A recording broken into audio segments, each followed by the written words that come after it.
Hey guys, All in Crypto here, and welcome back, ladies and gentlemen, for another YouTube video. I hope you've all had a fabulous Thursday and a great week so far.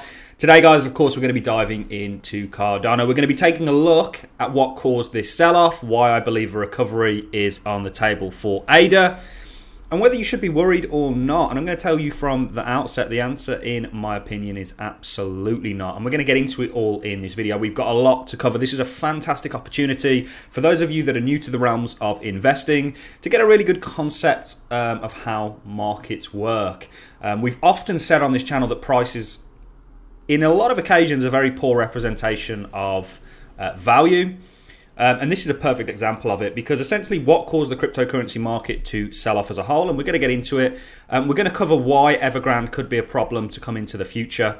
At the end of the video, we're going to get the bulk of it out. We're going to obviously dive into Cardano, show you that this was the reason, that we have evidence for that. Of course, we do have things like liquidations.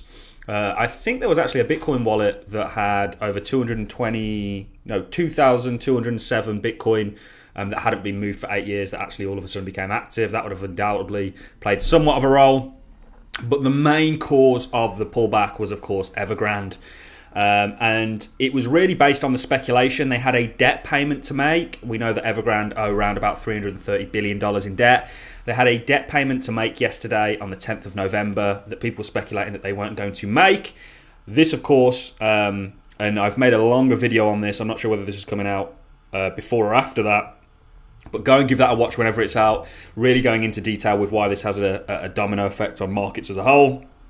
Many crypto influencers, many YouTubers out there, many Twitter cryptoers don't like to acknowledge the fact that crypto is still a part of a bigger picture, and it's a very small part of that at this moment. It's very liquid, and ultimately this speculation on Evergrand and the domino effect that that would have on them not being able to pay their debt has caused a market sell-off as a whole. How do we know this? Well, it's not just Bitcoin that sold off. It's all of the altcoins. This is altcoins as a whole, and one thing that you can see is they all follow Bitcoin, but ultimately Bitcoin just follows markets. It follows global financial markets. This is the S&P 500. You can see we had a sell-off. This is Apple. This is Tesla that had quite a spiller. This would have been probably had a little bit also to do with the fact that Elon Musk, I think, sold $1.1 billion worth of Tesla stock.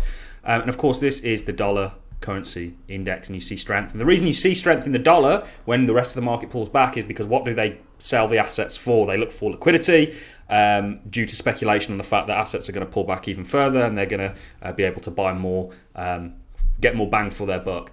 So this is the reason for the entire market to sell off. Cardano got hit pretty hard, but not that hard in comparison with other coins. You do have a lot of coins out there that are significantly more down than Cardano. This probably would have been due to how many people would have potentially entered leveraged long positions in regards to ADA, especially given the recent price movement. Very, very bullish price movement that we've seen over the past 24 hours, 48 hours, not including this sell-off for Cardano. So people would have been kind of gearing up for more upside. And of course, you have a global financial event that comes and kind of quashes that. And it is really due to that. There are liquidations that took place yesterday, as there always is. But they're not out of the realms of the ordinary, and they're actually quite low in comparison with some of the big spillers that we've had for crypto. So there's a lot going on, but essentially Evergrand did service their debt, their payment. I think it was the actual owner of Evergrand that personally paid it, which is what he should have done due to the fact that he's had billions out of that company. And anyway, we're not going to go into that. That we covered that in great detail, but this is what caused things to happen. Now, what does this mean? You know, should you be panicking right now? No is the answer. You guys will remember this schematic, and I'm bringing this schematic up for a reason. We did draw here a pullback in relation to this schematic before this had even really played out and we had made this leg. And pullbacks are a part of the schematic. Yes, this is exceptionally volatile in regards to a pullback. But what you guys have got to remember, this is still playing out in my opinion. What you guys have got to remember is cryptocurrencies are far, far more volatile than traditional assets, typically. And these schematics were created for traditional assets as a way for the retail man to spot when smart money, the composite man, as Wyckoff called it, were accumulating and distributing, and how not to get shaken out. So this, of course, is applicable to crypto, but there's going to be more volatility attached to it. And if you look, here's where we are. We've had this first pullback with the LPS stage, and we are gearing up for a recovery. And the fact that this pullback really had nothing to do with crypto as a whole, but of course crypto is a part of it, as a player in that global financial game now,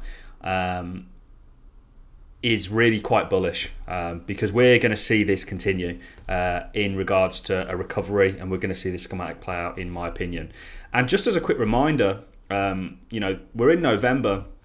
One thing that's often done by YouTubers like myself and other people is we look at 2017 and we kind of take a look at actually, you know, how did it play out, what's in the realms of normalcy, what's not. And you can see in November, guys, look at this sell-off we had round about the same time for Bitcoin. And obviously the altcoin market would have followed back in 2017, probably more closely than today, as they're a lot more independent, but still very tethered. And then we saw a kind of continuation of the bull run. And that's what's coming, guys. So you don't need to panic, in my opinion, at all. I took full advantage of this. This, for me, personally, was a fantastic opportunity to accumulate Cardano at a very cheap price. Having the knowledge, and this is one of the key takeaways I want you guys to understand, you need, as an investor, to pay attention to financial markets. Because they have a direct impact on crypto. The same way as an altcoin holder, you need to look at Bitcoin, because it will affect and ultimately determine the direction of that altcoin. Financial markets are like that altcoin Bitcoin comparison for crypto as a whole with your financial markets. And you need to remember that. And this is a fantastic opportunity.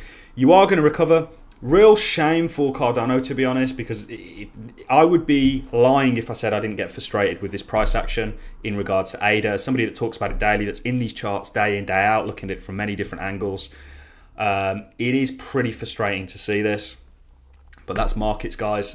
You know, if everything went to plan, you know, you wouldn't really learn anything. And that's what this is all about. For many of you, you just embarked on this investment journey, and we're here to help you in every which way that we can. And we don't charge you one penny for it. And that's the way I think it should be. Remember, there is a link to our Discord in the description if you guys want to come on board. We do also have the Cardano stake pool. ALLIN is the ticker. We are going to mint blocks at this rate. We're looking to get more delegators on board and stake happily ever after. But a couple of bullish signs for ADA. Look at this wick. You can tell that people are really willing to step in here and buy. And this does seem like a consistent area of support, ladies and gents. Let's change that to green for a positive color. I actually think I'm going to change the color of the wicks as well. Anyway, that's for another video. But yeah, so this is really what's, you know, this is very, very good support floor here. And ultimately, I am still expecting a recovery. And it is very much following, just in a more volatile manner, the Wyckoff schematic that we have in play for you. Always good to have a plan. We have a bigger kind of macro plan, of course, as well, in relation to Cardano with our Elliott wave theory. We're not going to bring that up. I really just wanted to tackle the whole kind of why the crypto space sold off, show you that it really isn't linked to the crypto space. Lots of people saying it's to do with futures, and it's to do with liquidations. Well, the liquidations were caused by something. Now, often liquidations can be caused by exchanges being naughty, but this really was caused by the Evergrand fund, and we can identify that based on global markets and how they've also reacted, and cryptocurrencies being a part of that. Of course, there are variables within that would have made it maybe accelerated. Like for Cardano example, you probably had quite a few people that were leveraged long based on the recent price action, being very bullish for it, and it's looking like we are going to start playing catch up. We are still going to do that, guys. This is just a spanner in the works, a bump in the road, if you will. Do not get shaken out. We will not leave you on this channel in the concern. That's really why I've came on and focused why this pullback happened in this video, because I really want to make sure that people don't get worried and shaken out by this. Evergrand is going to become a problem, but they are kicking the can down the road. I am going to be looking to probably short some of the stocks that are very exposed to Evergrand. Evergrand will inevitably fail. I mean, they did make their debt payment yesterday, which of course the speculative aspect of that with them not paying is why markets as a whole sold off. But they will fail as a company. In the video that I put out maybe before or after this, I can't remember when I'm going to bring it out, we covered it in a lot more detail, and we broke down why they're going to fail.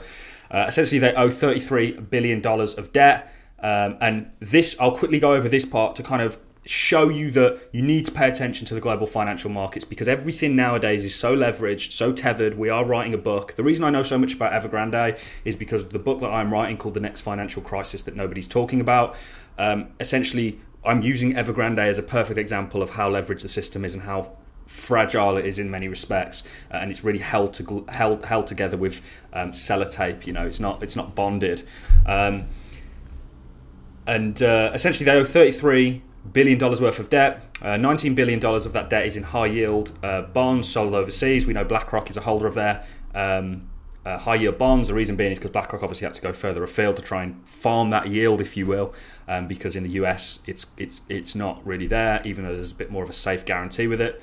The existing debt is spread over 188 different banks and over 121 different financial institutions. So over 250 financial institutions have large exposure to Evergrand.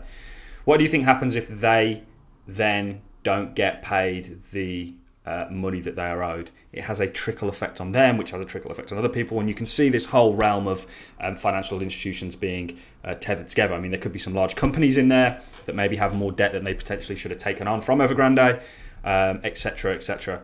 They also have a lot of contractors, so it would definitely have, certainly for the people in China, a very negative effect on that economy, and that would spread globally, as everything's so leveraged and global now. And essentially the reason that I think they're going to fail is because they have so much debt and no way of really paying it without a bailout.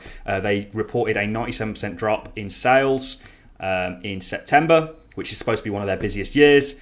They've stopped building on half their sites because those creditors that they should have paid haven't been paid, like the contractors, etc., etc. And yet they've managed to, so it's a can that's getting kicked down the road, but it is going to become a problem. So we are going to keep you up to date with this situation. But ultimately, you know, the bull run is still here, guys. This was just speculative, people pulling liquidity out. We can see that we can see evidence for that in regards to the dollar. I think you're going to get to a point when the dollar actually goes up in relation to Bitcoin, in the sense that they're both going to go up together. I think if you look at what's happening on the global kind of front in regards to the Forex market, looking like a lot of currencies out there are getting very, very weak and going to have to look to jump to a lifeboat, which potentially would be the dollar in the traditional world. But that's for another video. So don't get shaken out, guys. Things actually look okay. You know, this is still largely following the schematic that we had drawn out for it. The Wyckoff schematic does indeed predict pullbacks along the way. Go back to 2017, look at how Bitcoin acted then. It's not really doing much different today.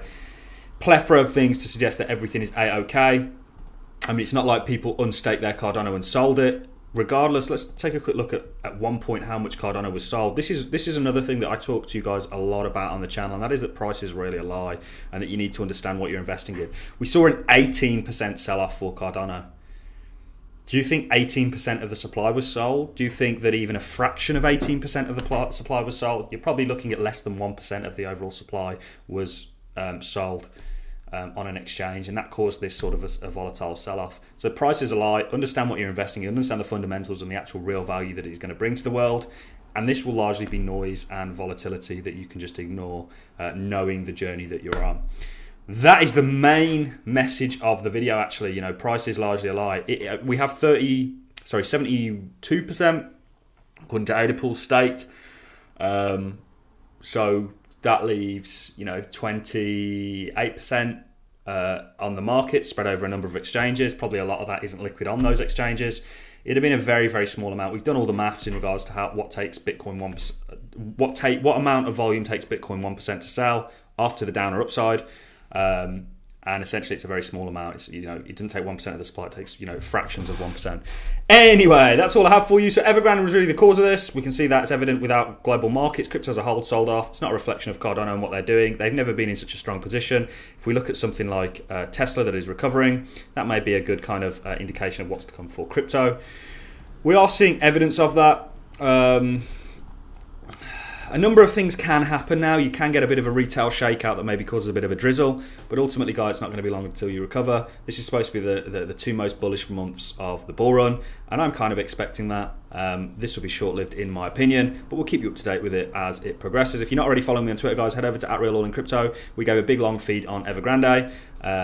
We also post crypto related stuff daily. Get in the Discord, link is in the description. If you want to delegate your Cardano to me, feel free, or not to me, to the stake pool. We'd love to have you there. and we love to start minting blocks happily ever after. I'm going to love and leave you on that note, ladies and gentlemen. Have a fantastic Thursday, and I'll catch you all in the next YouTube video. Thank you very much.